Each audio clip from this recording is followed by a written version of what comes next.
Hello, everyone. This is Mythical with a special guest. Yeah, hello, my name's Connor. Glad to be here. So today we are going to be chatting about a very, very special show called Andor. I teased it in a video I made recently, but long story short, I wanted to talk about it in long form because there's a lot to talk about. It's a very, very dense show, and both Connor and I have seen it, I think, numerous times now. Yeah. We're on our third viewing with a friend. So we're already thinking about a fourth one. Exactly. It never ends with this show. You just can't get enough of it.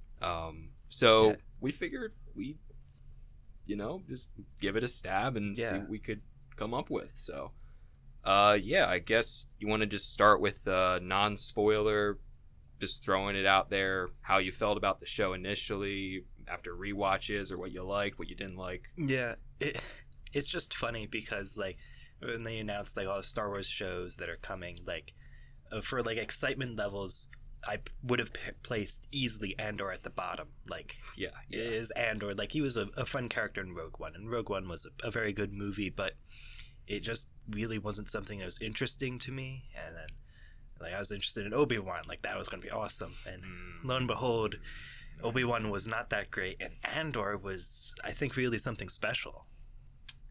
Gotta agree with you on that one. I remember when it got announced. I believe, was it 2018 or 2019? Yeah, they announced a bunch of shows. Some of them have already been canceled. Typical. I think maybe one or two may have also been announced. There's a movie trilogy that's now not happening, so it's hard to keep up with everything. Yeah, it's unfortunate. I just remember my first impressions were okay, great. It's gonna be a thing that exists, I guess. That was the point where I think Star Wars were still kind of mellow. Nobody really hated Disney that much. And, how many sequels had come out by then? So this was, I think it was after The Last Jedi, I believe. Yeah. So this was just the start of the online there was chaos. A lot of the anti-SJW stuff. There was still a lot of drama going on. A lot of drama. There was a lot of complaints about Luke and just the plot. Just people complaining about the direction of it, the lack of a plan. And it was definitely really a messy, the beginning of the mess. It was just the tip of the iceberg. It only got downhill from there. But I remember a couple months ago, we both went to see, I believe, the Rogue One. Yeah, the re-release for Rogue One. Yes. That featured Andor. And a little small sneak peek. Yeah, I'm gonna be honest.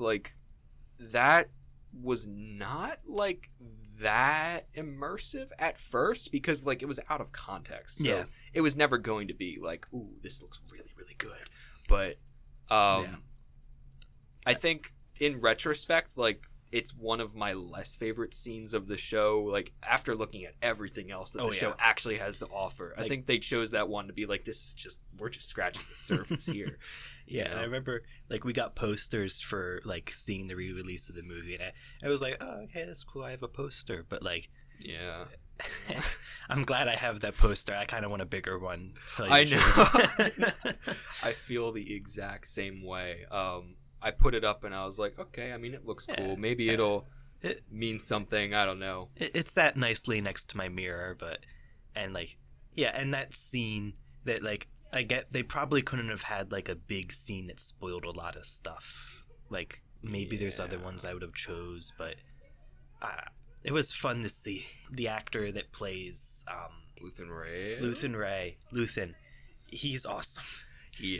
Remember, we watched Chernobyl together too. I had watched that 2 and then 3 times. It was definitely a really, really good show. And Andor feels tonally like that. And that's what I think is really interesting, that they had 3 different actors from Chernobyl in this show, and I'm pretty sure the set designer for Chernobyl was a part of this show. Really? Fascinating. So that explains a lot, because they really did it in with the production design on this. It is gorgeous. Oh my god, yeah. Absolutely gorgeous. So I guess that takes us up to the release of the show now, because we've covered our getting there experience. It might also be important to mention what we make of the rest of Disney Star Wars, just in brief. If you had to use one word to describe the sequel trilogy, Obi-Wan Kenobi, Mandalorian, Book of Boba Fett, that might be hard to do because some of them are better than others. But if you had to give it one word, what would you describe it as? To quote Chernobyl, not great but not horrible. Okay. All right. That... Like, I think there's a lot of good parts, a lot of bad parts. I think, like, even like sequels that I didn't really like that much. We were just talking about before recording this with a friend that there were some actually like really good parts of it that, like, again, like the whole thing might have not been great, but like there was very good themes in it, and that like they don't deserve to be relentlessly hated. I think we should really try to see like what did these movies do good? What did they bring to Star Wars? Absolutely. It's fun to hate. Let's be honest with ourselves. Everyone once in a likes while, to hate things. Every once in a while, you need to get a swig at the hating, because it's fun when you have a group of people you're doing it with. But when it comes down to like relentless hatred for something, that is just a movie. It does get to a point where it's like, this isn't really real, and there's definitely more things in the world that I would consider worth my time to get upset about. But at the same time, I mean, I study film, so like this is kind of my playground for everything, and I can't help but get immersed into it, so I get sucked in easily sometimes. But at the end of the day, my word would probably be, is there an Andor quote that maybe describes what I would... more of a phrase, not a word. I don't know if I could put it in a word. Because there are, to kind of transition into Andor now, there are a lot of really, really good quotes in this show that I would say... printed them out for this, honestly. Yeah, it insulted my choice of beverage is the first one that I looked down at my notes to see, which that's from the first episode. But it felt as if initially there was an effort on the part of Disney. I think we can all agree. Like, The Force Awakens was trying really, really, really, really hard to get everybody back together after the prequels. And, like, it did. Does it stand up now? I don't know. I think that's debatable. But then The Last Jedi came along. That's where the divisions happened. The Rise of Skywalker had to follow up with it, and that didn't come together as cohesively as it could have. At the same time, The Mandalorian came out, largely accepted, I'd say.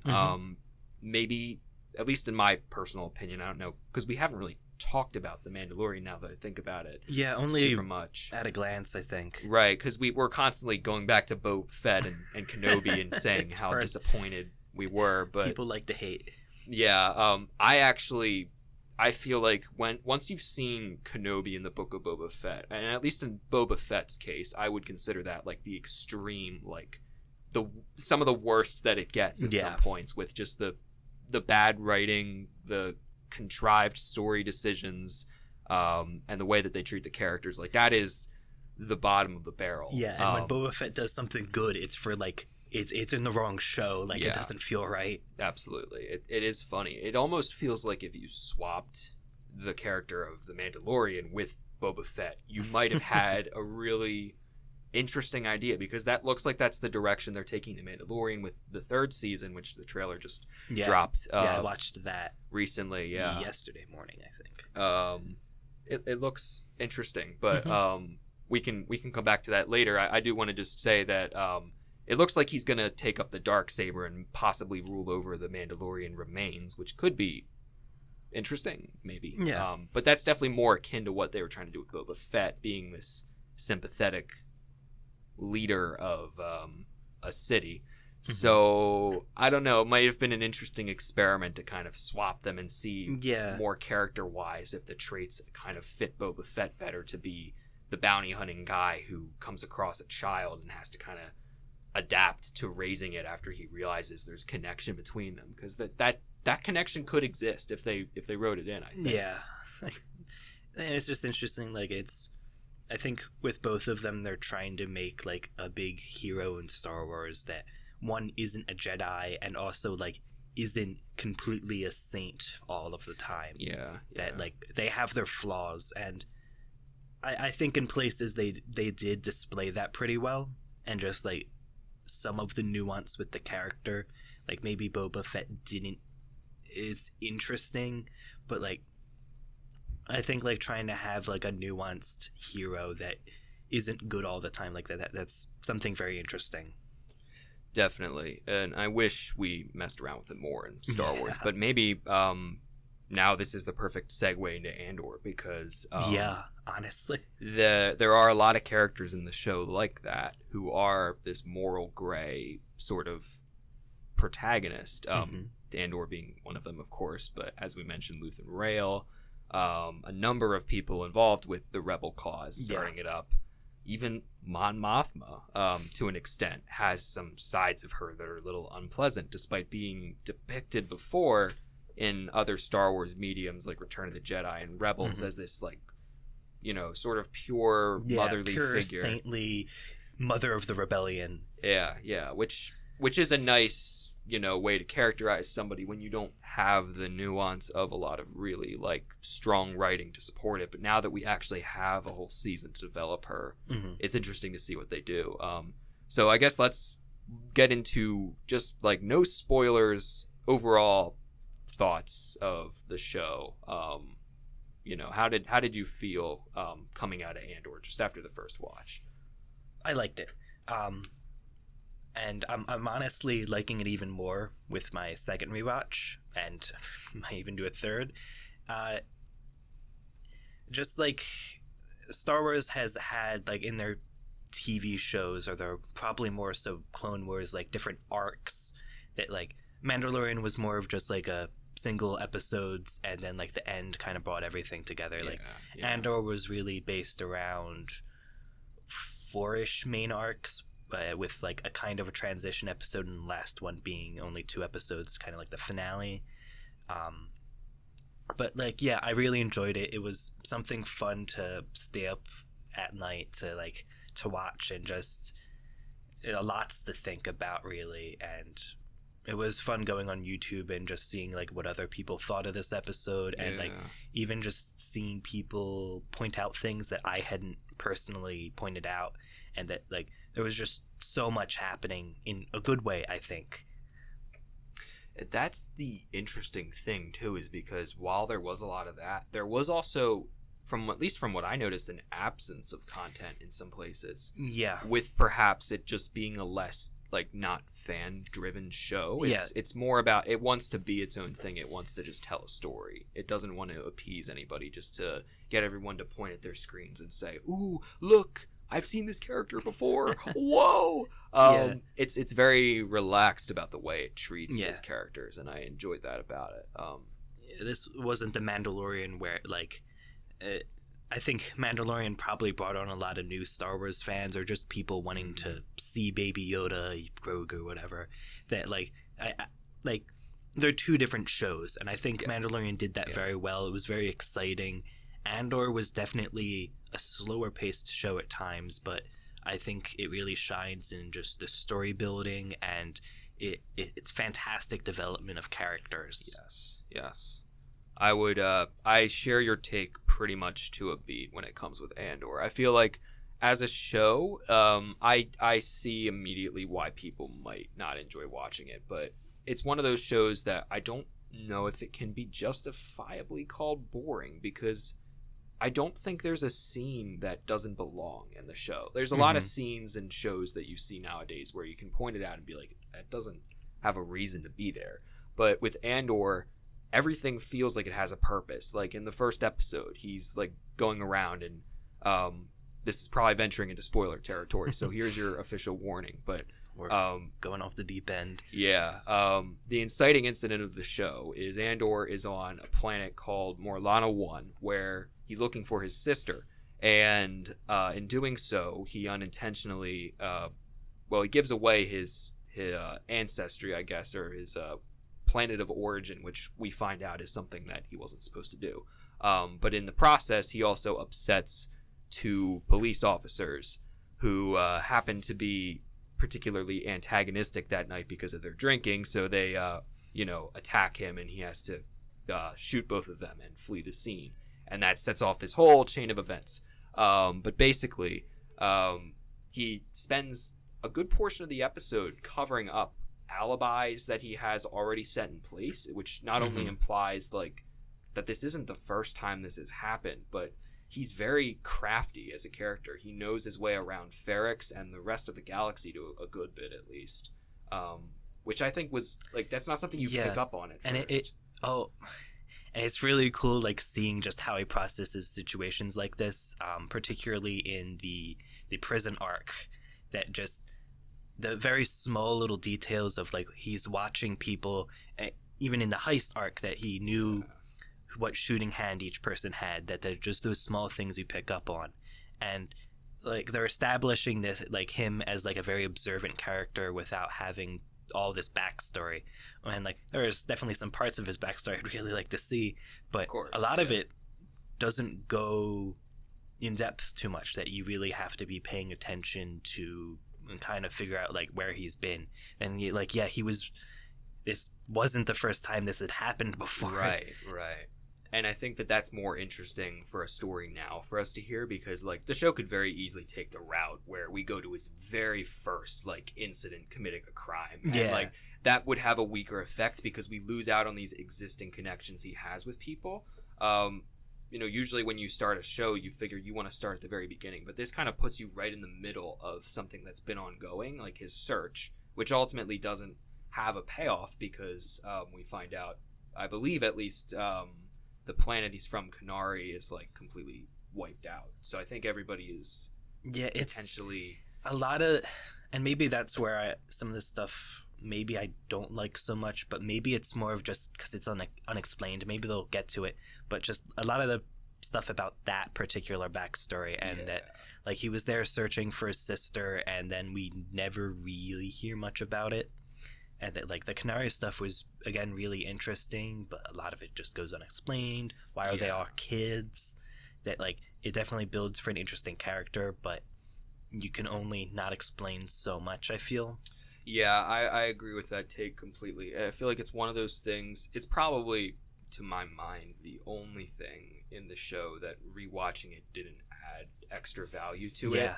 You knew where it was going, which was a plus, but that didn't necessarily make it more interesting. Whereas with a lot of the other episodes, like what we were just talking about with him setting up his alibis, we get so much character from everyone around him as well as himself in his interactions. Like, example A, he goes to his friend Brasso immediately because he's at his ship after he's gone back to Ferrix, and B2 tells him, by the way, B2 is the best story, adorable freaking thing ever, my spirit animal. He tells him that Brasso and another character, I don't remember if it was Nurchi or someone else, was looking for him. So he then goes to Brasso to ask about whatever. Well, he doesn't, like, make it suspicious. He immediately starts reading off a story to Brasso, and eventually this guy, I guess, has experience with covering up for Andor's alibis. He catches on and is like, you insulted my choice of beverage, like, as I was referencing earlier. And then that's the moment where we're like, oh, we see their connection here, because he does it in a way that's, like, kind of condescending but also genuine at the same time. It's really a cool interaction. Yeah, and it builds their character both really nicely, that, like, they're not explaining the whole backstory, but we kind of get a glimpse at that, and just, like, the takeaway that, like, the viewer gets from that is that, like, these two guys are friends. They're very close friends, and they're willing to do things for each other. Absolutely. That, like, they're two trustworthy friends, and, like, I think that really is just towards the end. I think there's a decent amount of payoff. Just we see, like, the entire, like, community, like, coming together for Andor and his mother. And that is a gorgeous sequence. It's really great. So I think we could probably spend a good amount of time looping around, looking at all the finer details, but it might benefit to just jump to a character and talk about Luthen to start, because I think he's probably up there with one of the better characters of the show. Not that there are any I would consider bad, but Yeah. he's easily one of the best. Yeah, if and not the best. we were talking like morally gray. He's like the epitome of that. And Yeah. I love his character so much, and I'm probably biased because of Chernobyl and how much I loved him in that. But like, even his accent, I really enjoy. But he's like this tough character. We get some glimpses of what his backstory might be. I think it was hinted during that one awesome monologue that like he had lost his wife, or a loved one, and that like this is someone who's sacrificed a lot for the rebellion, and that like is knowingly damning himself to hell for a better outcome for others that he's not even gonna see, that he knows he's not going to see. And maybe kind of it's out of spite, maybe he does think it's like he's like, I think we could go into like what his actual reasoning for that is, but sure, like, such a fantastic character. That is perhaps the only part about him we don't really have a clear view of, is why is he so spiteful of the Empire, because he constantly is reassuring Cassian, like, you know, don't you want to put a stake in the eye of the Empire? Don't you want to do something that matters? Of course, yeah. And then it makes you wonder what has led him to sort of have that mentality too. And I think that maybe it isn't something that's 100% necessary to tell now, but we'll certainly get bits and pieces of it as we go along, I'm sure. Yeah. I like that he says, I share my dreams with ghosts when he says that too. There's another thing about the dialogue we should probably address really quick, is it has a very introspective sort of nature to it. It's not very direct, but it kind of, it goes off onto like tangents a lot with itself, the way it describes things. A character doesn't just say, I'm never going to see the payoff of this. They say, I share my dreams with ghosts.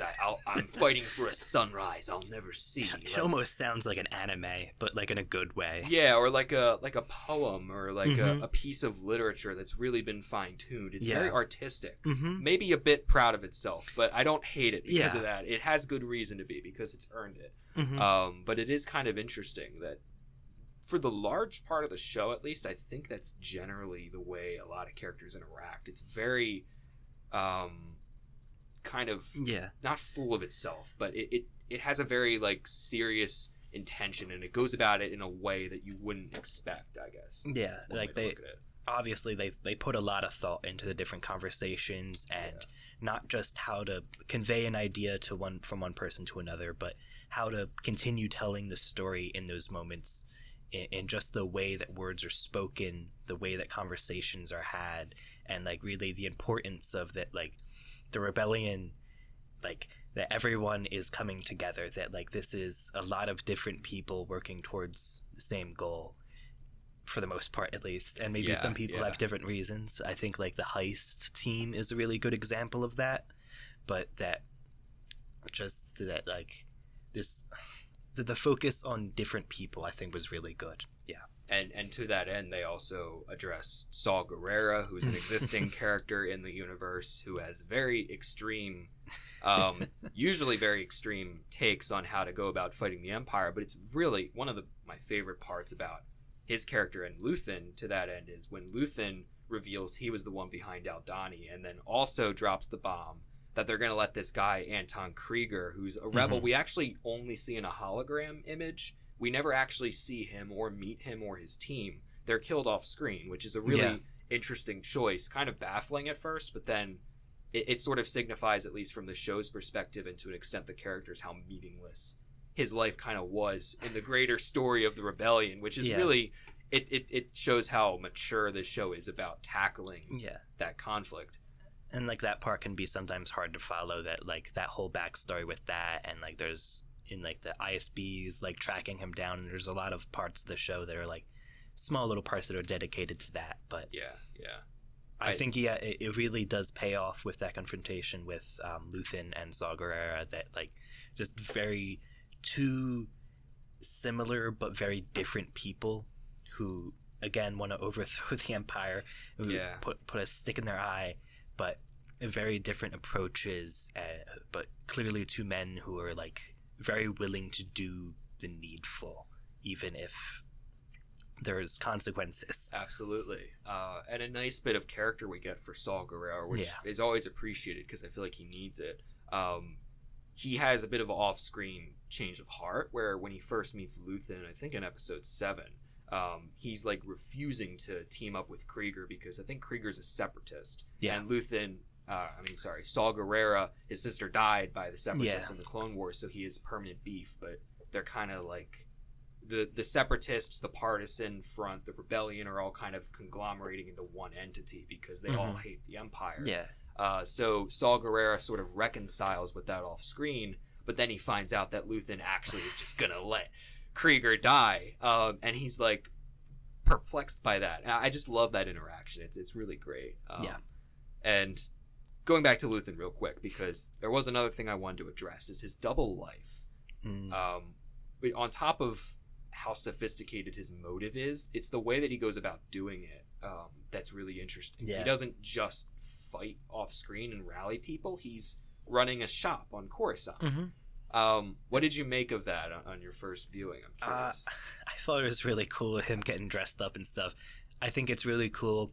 Again, we were talking about how important conversations are between different characters. This scene where Luthen's talking with Mon Mothma, and just like that very double speak type of conversation where like they both know what they're talking about and like the viewer knows, and like just like, oh, it's so cool, like they're secretly talking to each other, and just like, yeah, I think it was really cool how they and just it helped raise the stakes, I think, again with like the Mon Mothma stuff, and the like they are on a growingly hostile planet as far as the Empire cracking down on things. In a couple years time the Senate will be gone, and just that like secrecy is really important to them.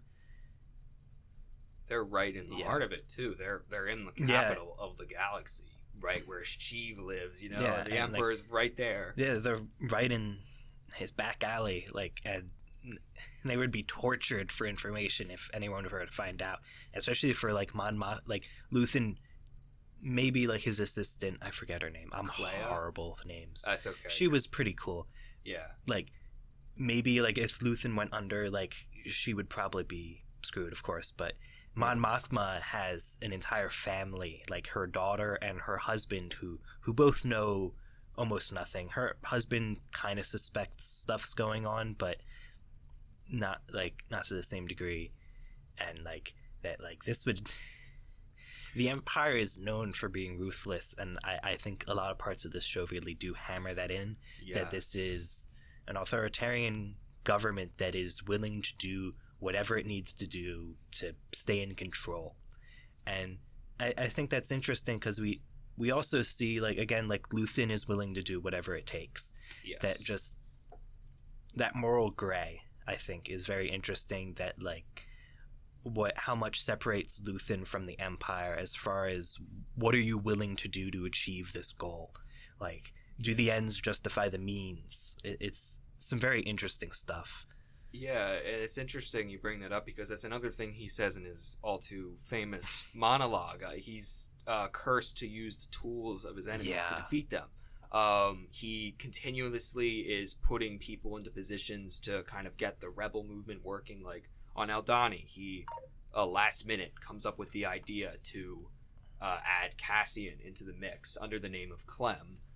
So no one suspects anything, and like the people on Aldhani, led by a woman named Vel, she like is very hostile to the idea and is kind of trying to dodge the question, and Luthen just starts like screaming, "Look at me!" And he completely. I actually, on my second watch through, that was even like more of a crazy scene for me. Like I got goosebumps. Like just it's good. It's awesome. It's good. That and the interaction he has with the name of the character is escaping me, but it is the ISB agent who is a double agent helping Luthen out, feeding him information about the third Chernobyl character.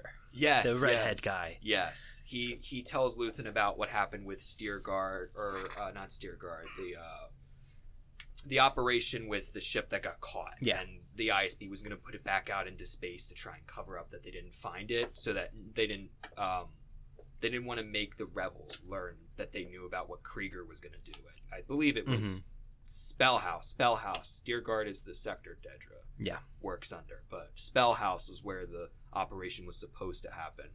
And it's interesting that he has this guy sort of framed within this structure, and the character wants to be with his family. He's like raising a child, I believe, at the time, and Luthen's like, I've sacrificed far too much. You're gonna stay in your place and do your job, because if we give them any indication that we're doing this, all options are off and it's never gonna work. And he's willing to make that sacrifice and put aside compassion and care to do it.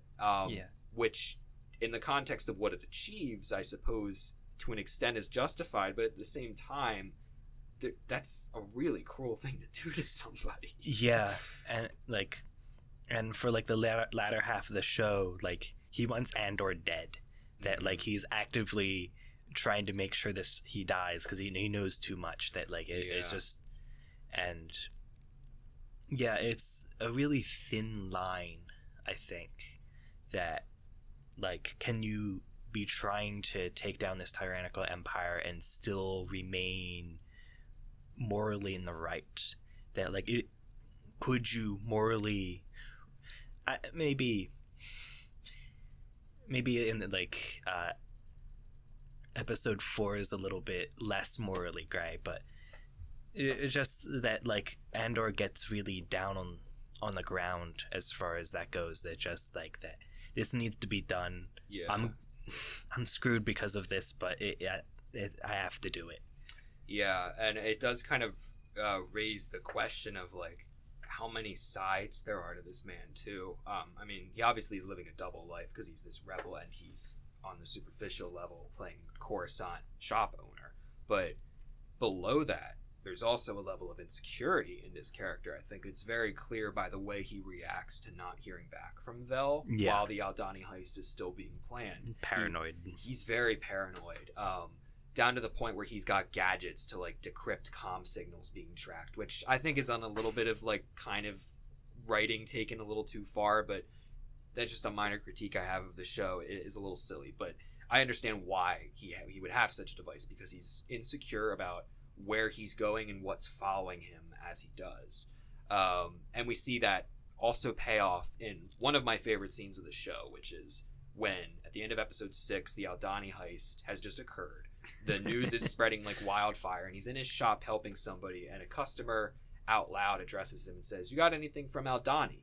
And the look on his face as he looks up from what he's doing and turns to the man, it's like the life has been sucked out of him, like he's been discovered. And the guy's just like, "Oh, it's all over the news or whatever." And it's this instant tonal shift where he's like, "I'll see if I have something in the back." Whenever he goes into the back, there's a little happy dance in the back. Oh, it's amazing. I love it so much. That whole persona he kind of has on the side. Again, when he's dressing up for the first time in episode 4 in his closet on the Fondor, he's like putting on the wig and he kind of does this little like emote with his arms, and he has this like expression, and then he just instantly it shuts off and he walks to the cockpit of his ship to park it. Or when he's speaking with Mon Mothma for the first time and they go into the back and we get this cool shot transition. Oh, the transition was so good the second time. When the camera's on his left, the left side of Mon Mothma facing her back, and he's this happy shop owner persona. And then the second later, the shot moves to the right and her entire body covers him, and he's back to this rebel sort of figure. Hard rebel man. Yeah. And it's just so cool how they handle him in the show, that they're really creative about what they do with him, because he could have very easily been a one-off, like this character is the one that gets Cassian involved and onto the mission, and then he does a couple things and then whatever. But he has so much in terms of how he responds to things, and that's ultimately I think a big part of Andor, the show in general. Just how different characters respond to different events that Andor did. Like Andor shooting 2 police officers, we really see like a sort of butterfly effect across the entire empire, and that like a lot of lives end up being affected, and like it eventually leads to a rebellion. Yeah, somehow we haven't mentioned Cyril yet. He's such a funny little character. His response is truly something special. The way that he takes the assassination of these two officers, how he like immediately moves right into protocol, like we need to avenge them, justice needs to be made. And his superior officer is just another example of someone in the show who's become so mundane in the face of the Empire's tyranny, I suppose. They do the bare minimum of their job, and any opportunity to sort of reduce the amount of time needed to complete a task, even if it involves the death of two Premor employees, like they'll take it just because it's easy. And then you see how Cyril responds to that. His decision, therefore, because of how driven he is as a character, is to start this whole operation. I mean, he catches Cassian. He almost catches Cassian in 2 days. Pretty much. It's pretty impressive, and I mean, Andor's friend did kind of betray him and all, but Cyril is just his very self-righteous character, but insecure, and I just find that really interesting. And like the scenes with his mom, that like, they're great. Their he's dialogue basically emasculated like by his own mother, and it's just a very interesting journey for him, I think. And that like the Premor employee, like they're supposed to be a very incompetent police force, and I think they do fantastic in that part. That like they weren't really equipped to do what they were trying to do, and I think it brings in just another really cool aspect of the show, just the way that culture plays a part on the different planets that we visit, and just that like both is something the Empire and the Premor have in common, that like they don't take the time to understand the culture of the different planets that they control, that it's just a part of the job, that they have control, and that they can do whatever they want, and there's not going to be repercussions, I think. Aldhani being example A, with the Donnies coming to do the celebration because of the Eye, which is that beautiful meteor shower in episode 6. You could tell they had the budget, they put in the time, and they didn't cheap out on making sure that the animation team there didn't get the resources they need to do. I'm so glad for that too. The animation, we should mention, just with any sort of like CG objects in the show, as well as the projectiles that are shot, and any sort of action that occurs, it's very toned down. It knows what it's trying to be, and it looks quite great too. And just how they constructed sets, that they physically constructed those sets. They weren't using a lot of the tech that's been pioneered through like The Mandalorian and used in other Star Wars shows, that they really took the time to handcraft this environment that I think it really brings a lot of really nice characters to the show. Each planet they're on feels very different. I think the music also really contributes to that. There's a lot of like really good bangers in there that I think song. The beach song's so good, but like that really helps to like the viewers, like, okay, we're on this planet now, and that like you really start to get a feel for that planet, maybe even a feel for that culture. That's something the Empire is not doing. It's just another planet to them, but that like these are different people, and that they have different ways of life. And I think that's really something really cool for Star Wars, and I think it's something that Andor did really well. The culture is handled really nicely. Ferrix is super distinct from anything we've seen before. Their traditions involving bricks being a part of how they like physically construct their buildings, but also the way that people are buried when they die. Their ashes are added to the bricks, and they have this whole tradition with that, which is really cool. I don't think that like having bricks takes immersion out of that whole scene or anything, because I've heard people say that is a case. I wouldn't go that far. I don't think that is a problem. It's something different for Star Wars, sure, but it's what they do with that. Then they add tradition to it, and it's not just there because they got lazy with the set design. Like they built all of those buildings on Ferrix pretty much. All this, it's crazy. The streets and stuff, that's all handmade. and it looks great. So I don't got a problem with it. I'm quite. Yeah, and like people were mad that there were in one of the scenes there was like screws or nails or something. Yeah, like it's every planet's going to be different, and I don't really think that detracted from the story at all. I'm pretty sure in I don't know what movie it is, you can see screws that like to put together the lightsaber. Like there's screws in a lightsaber. Get mad. I believe it. It's probably there, but yeah, that's such a small detail. It's trivial at the end of the day. Yeah. It's Aldani too feels distinct. I mean, it's like a mountain. We haven't really gotten a mountainous planet to that extent before. That sort of has that sort of like shepherd nomad sort of vibe to it. So that was great. Neamos is obviously similar to Scarif in a way, but it's has such a small presence in the show. It's it's kind of just a transitionary planet. Yeah, the transitionary episode. And of course, Narkina 5 is prison world, so it's super cold and watery everywhere to kind of keep it closed off like it's a giant moat. Yeah. It's very like contained, secluded, and they're like you're going to prison. It feels like a prison. Yes. A lot of parts of the prison just really, really done well, I think. I would say that episodes 9 and 10 both are among the better episodes of the show, just in terms of not just writing, but the way that they're executed. The tone of them is so intense. From learning about what happened on level 2, that whole drama and the prisoners not being able to learn through their sign language communication. And that's the communication aspect again, just how important that is in the show. Right. It's such a small detail, but it explains so much as to how the prison culture works, because there is a culture there. Mm-hmm. Whether or not the Empire wants to acknowledge it, these prisoners have a way of life that keeps them all sane. And it's really interesting to see kind of their dynamics, and the character Kino Loy, played by the almighty why am I forgetting his name? I was about to give him a huge shout out. Andy Serkis, dear God, Andy Serkis kills it in this show. Nobody's listening. Going from Snoke to this is such a awesome, wonderful thing. He really, just getting to see Andy Serkis for once and not behind the mask of CGI or any fancy mocap is refreshing.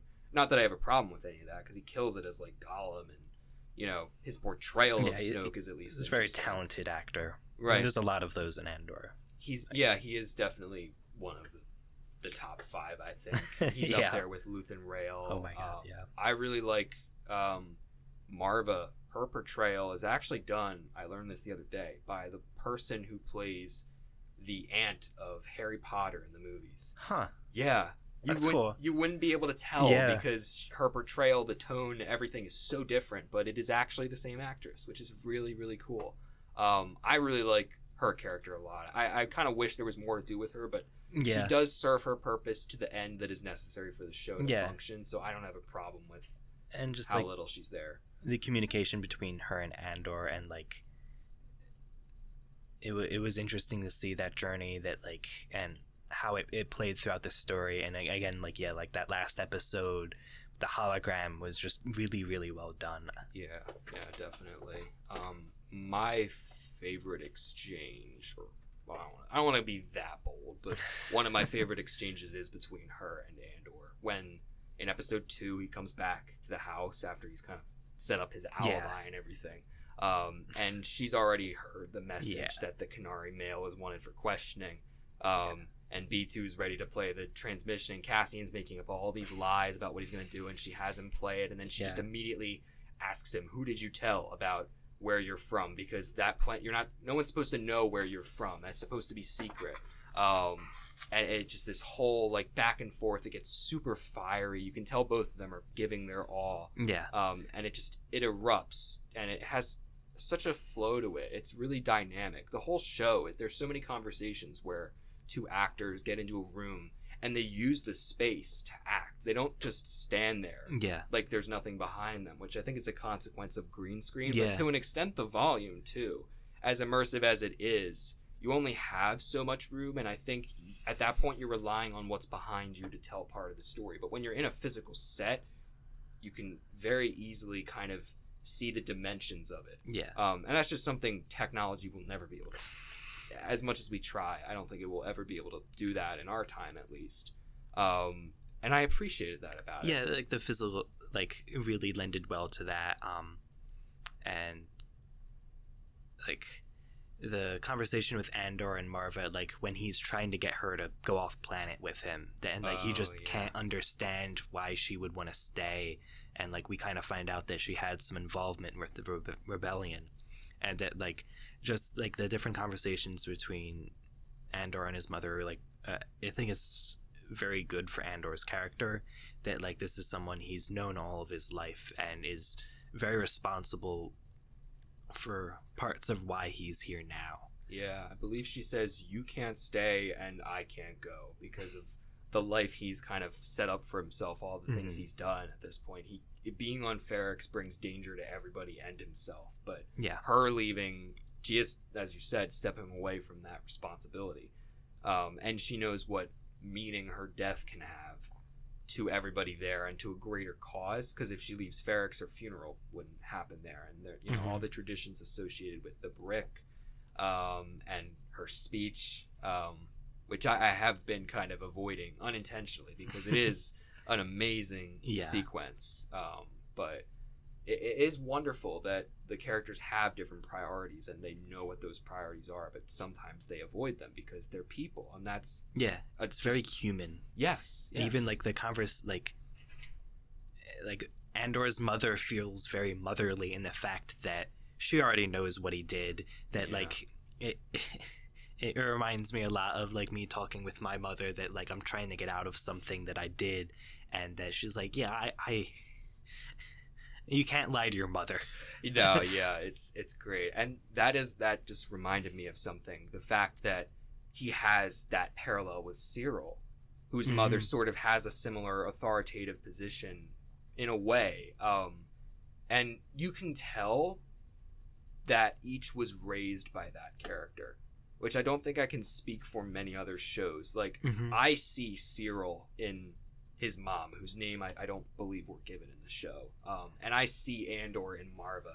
And I see the connection from the way that they respond to things. Marva's kind of witty, but sort of cunning, and like, I've planned this out sort of mentality was very easily transferred, because that's probably something she would have taught Andor after she rescued him as a kid, how to survive. Yeah. Whereas Cyril's mother, it was like, you know, you have all these standards you have to live up to. Why aren't you dressed properly? You are going to be successful, or I'm going to be disappointed. Exactly. It's never something, he's never really even going to be able to attain that successfulness. That it's there's always going to be something else. She's never going to be satisfied. Like, yeah.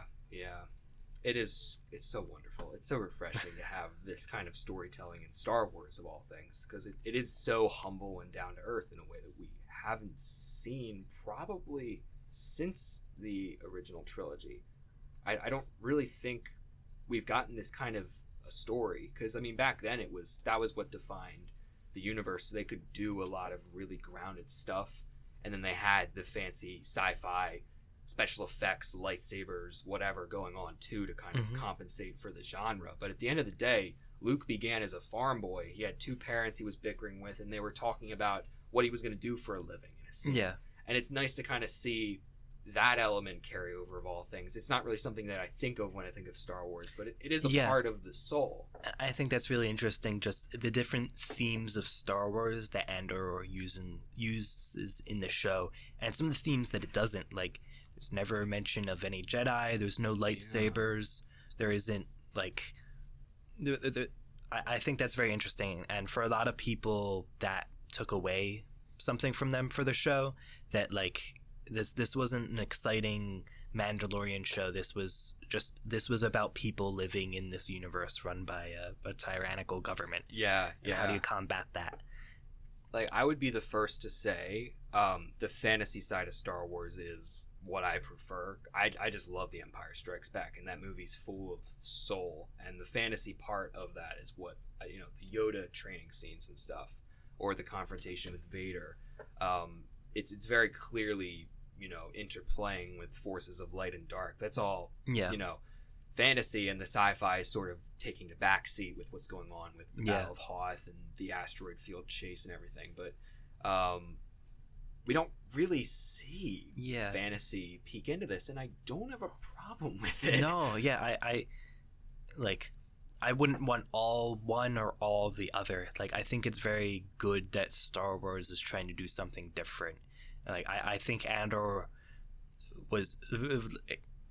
it did a lot of really good things of just broadening the scope of Star Wars, that we get to see a lot of different points of view, and that, like, not that we haven't before seen morally great characters in Star Wars, but this was like a very, very complicated motives, and that it was just really interesting to see how, like, the very moral grayness of the characters. There's a lot of that, and it just feels really, really rich, authentic, and brutally honest. At the end of the day. It's probably the most brutally honest show I've watched in a good while, but definitely probably the most honest thing in Star Wars. I would say it feels like it knows what it wants to say. It doesn't preach it to you, but it explores what it wants to say in a way by using the characters as vehicles for that, of course, as a show probably would. But it doesn't ever feel like I'm being talked down to or told something. Yeah. It feels like I'm being welcomed into the world to look at, like, these are what these people are doing. Let's kind of explore the dilemma of their situation. Is it okay for Mon Mothma, for instance, to, like, basically sacrifice her daughter's future and intermarry her into this other family so that she can get funding for the rebellion? Like, that is a really, like, messed up thing. But it's one of the things we end with in the finale, with just this shot of the two coming together, and Mon Mothma kind of has this expression on her face, like she knew the instant that this was put before her that she was going to do it. I think the show kind of tries to frame it not, but I think she knew. Yeah, I think it was definitely inevitable that she was going to, and just that, like, necessary sacrifices. It's hard to call something like that necessary, but just in the wider scope of things, like, doing what needs to be done. That, like, there has to be someone behind the rebellion that is willing to like get this ball rolling, so that, like, we get the payoff with the original movies, that just, like, building this rebellion. And it is kind of neat to think that that's where this is all going, and actually it's really cool. I'm surprised at how much I look forward to getting there again, because it's going to be a new perspective now. And I appreciate that. Like, watching this, once we get more of Andor, and then, like, Rogue One, and just how that goes in, and, like, how much had to be done before we could get to this point, that it wasn't just something cobbled together. Like, this is something that people sacrificed themselves and others, and, like, spilled their own blood and the blood of others to get to this point.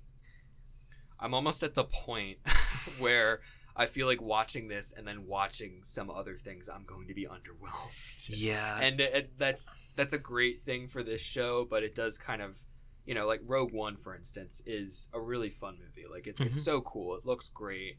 I wouldn't say the story is, like, amazing. There's a lot of problems I have with the beginning of it, but the third act is magnificent. It's great. But I wonder, with the new context we get of Cassian, like, I think the character is going to line up just fine, but it is going to be kind of like, we've done so much with his character, and then this is the way he goes out. It almost is like, is it going to be underwhelming? I wonder about that. I think that's actually a really interesting point, that, like, will we kind of be wanting more out of Rogue One, that like, to, like, see, like, oh, that's something totally Andor would do. That I think that'll be a really interesting rewatch. It will, and I would like to wait while I rewatch it again until I've seen the full of Andor, because as far as I'm aware, the second season is, like, spliced. Every arc is a year apart, and it's building up to about that. The beginning of his story in Rogue One, which I think is an interesting way to do it, but it makes sense. I'm hoping it flows as good as what we got with season 1, that, like, even though parts of it were separated, it still felt very fluid and natural in how it progressed. Yeah. That like they put the time into that transition episode that felt very natural. I just hope it's close to that. Me too. The interesting thing that I missed on the first watch was in the prison arc, they actually do quite a few time jumps over the course of a couple months. Yeah. But the show glosses over it, and in doing so, like, you know that time is passing, but the story is still ongoing because it isn't the kind of thing that's done in a couple days. You know, the stuff that Mon Mothma and Luthen are doing behind the scenes, and everything Cyril's trying to do, and the point he gets where his life is just sort of a corner he can't get out of, or Dedra with her immense attempts at climbing up the Imperial hierarchy and getting to the bottom of this and finding out who Axis, or well, the ISB calls Luthen Axis because they don't have a name for him yet, but like all of that's still ongoing. It doesn't get solved immediately, and it's really neat that while Andor's figuring out the prison life, they're all still living. The universe doesn't stop the moment the camera shifts to another scene. Yeah, and I'm really interested to see what they'll do with the characters again in like another season. That like Dedra's, maybe we should talk even more about her. I don't know how much time we have left, but not much.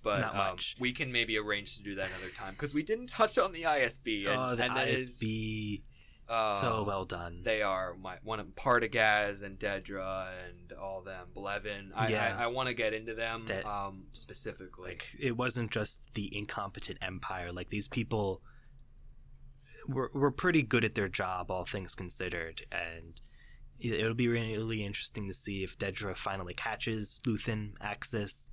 That like what happens to Luthen? Like, does he get to die with a smile on his face, or does he get what he maybe thinks he deserves? I look forward to seeing the payoff to that, because she's also in a weird place with Cyril now too, and perhaps we'll leave more of that to further discussion. But the last thing I want to say about that is how the ISB respond. Of any group in the show, they're definitely like the people who are reactionary, because their entire purpose, as they establish in their very beginning, is we are a reactionary force. So it is kind of cool when Aldhani happens, how it's like the only question now is how tight we're going to close our fist. I think it's such a cool line, because it's a really unique way to go about showing the creeping imperialism throughout the galaxy, but also the pressures of the fascism that is the Empire under Palpatine. So it's really, really neat. I think for just an intro discussion of this, we can certainly focus future discussions on specific characters or topics or aspects of the show, because I mean there's so much. You could probably talk about this thing for hours, and we could have a lot of content. Sure. And I've seen it done. So I'm glad we got to at least get into this. So thank you for joining me today. Thank you so much for having me. You're more than welcome. So stay tuned for more on Andor. This is just the beginning of the madness. Yeah. Always stuff to talk about with Star Wars. Absolutely. So if you are, for whatever reason, listening to this and you haven't seen Andor, what the hell are you doing? I don't know what you're doing at the end of the episode. Yeah, get on it. If you get a Disney Plus subscription just for Andor. It is worth it just for that, and then you can cancel it if you want. Just or go about other means. I don't care what you do. Just There's watch a way it. to surf the waves and all. Just watch Andor. Do it. It's so worth it. 12 episodes. They're about 40 minutes apiece. The last one is an hour. It's splice it out. You'll enjoy it. It's good. Okay. And then watch Chernobyl. Not Star Wars, but also we both highly recommend. So if you like Andor, you'll love Chernobyl. Yeah, for sure. Same sort of style. So anyway, this has been Mono Mythical and my guest Connor chatting about Andor. Hope you enjoyed. Yeah. See you later. Peace out.